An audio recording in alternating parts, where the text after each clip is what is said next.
What's going on, everybody? Welcome back to my channel. In today's video, we're going to be looking at exercises for wrist pain. So if you have pain that's come on out of the blue, maybe doing push-ups or working out, or maybe had a fall and landed on your wrist and suffered an injury, these are going to be exercises you will want to implement. When thinking about wrist rehabilitation, there are 6 movements we want to look at from both a mobility and a strengthening standpoint. The first 2 movements are flexion and extension, and what you can do is first check your mobility. So flexion is bending the wrist down this way.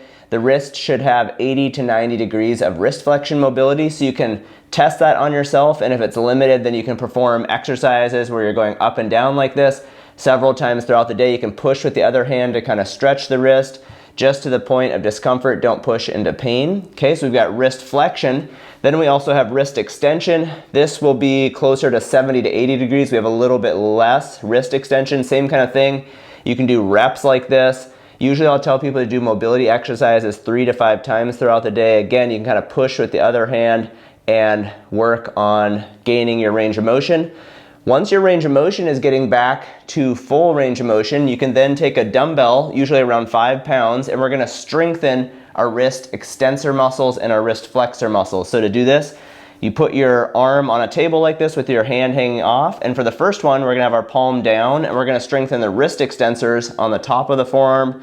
You're going to shoot for 3 sets of 10 to 15 repetitions of this. Once you've done a set, then you can just turn over so that you're palm up, and then you can strengthen your wrist flexor muscles on the other side of the forearm. The wrist flexors are naturally stronger, so you may need a heavier dumbbell for this exercise, but in the beginning here, I've got 5 pounds and this works pretty well. Again, do a set of 10 to 15 repetitions, go until you're tired, and then just flip over and work the other side.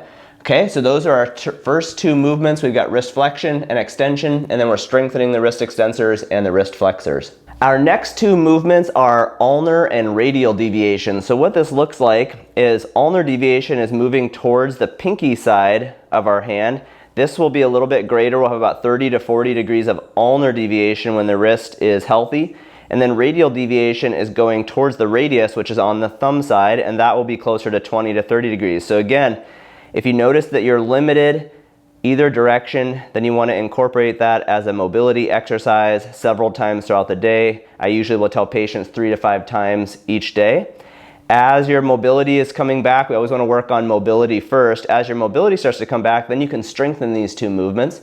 To strengthen our radial deviators, we're going to use our dumbbell again and position like we did for the first 2 exercises with our hand hanging off. And then what we're going to do is drop down kind of towards the pinky side and then come back up, strengthening these radial deviators on the top side of the forearm here. So again, we're thinking about 3 sets of 10 to 15 repetitions to strengthen those radial deviators.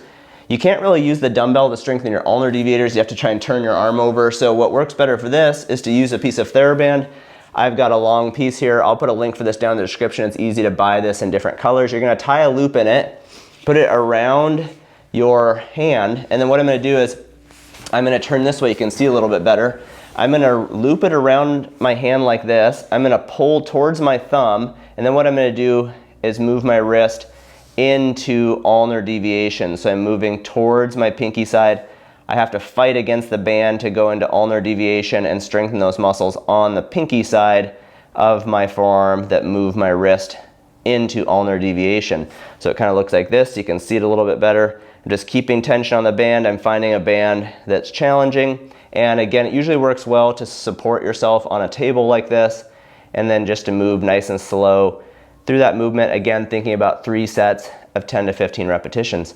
Okay, so those are our deviation movements. We have ulnar and radial deviation, and then exercises to strengthen those movements. Our last 2 movements are pronation and supination. These movements technically come from our forearm joints, the proximal and distal radial ulnar joints, but we still assess these when patients have wrist or elbow complaints. So again, looking at mobility first, you're going to start with your arm supported, thumb up. Supination is rotating our forearm over so that our palm is facing up. We should have about 90 degrees of this so that we can have our palm be parallel to the ceiling, which allows us to hold things in our palm. And then pronation is going the opposite direction. It's going palm down. And if you really control it, most people will have about 80 degrees. So pronation is going to be slightly less than supination. So again, just work back and forth through there. If your mobility is limited, then make sure you add this to your daily routine. I've had lots of patients over the years with both elbow and wrist injuries who have had limitations with these movements, and it can really interfere with functional tasks. So make sure you work on these. And then in terms of strengthening them, we're again going to take our dumbbell. Instead of holding the handle of the dumbbell, we're going to hold down on the end and position our arm in the same position. And then we're just slowly lowering the dumbbell. When we drop this way into supination, it strengthens our pronator muscles eccentrically, and then our pronator muscles will contract concentrically to bring the weight back up. And then when we go the other way, our supinator muscle is going to contract eccentrically on the way down, and then it will contract concentrically to bring the weight back up. So we're just going nice and slow, side to side, strengthening those pronator muscles and the supinator muscle.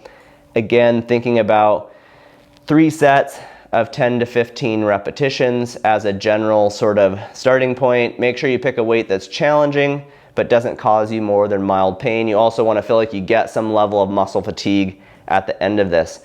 Okay, so those are our last 2 movements of our 6 that we need to consider when going through wrist rehab. We had flexion, extension, radial and ulnar deviation, and then we've got supination and pronation. So give those a try. Thanks for watching today's video. I hope these exercises help you. In the wrist chapter in my book, you'll find a more comprehensive wrist pain program. It starts here on page 261. This program will talk about wrist sprains. It'll also talk about de Quervain's tenosynovitis, which is a thumb tendon pain on the thumb side of the wrist. All of the programs in my book take you through 3 phases of rehab. They are more similar to a program you'd get if you came to see me in physical therapy. Each body region has its own chapter in my book. So this program is in the wrist and hand chapter, but there is a chapter for each body region. So if you'd like to get a copy of the book, I will put an Amazon link down in the description. Thanks again for watching today's video. I'll see you in the next one. Bye.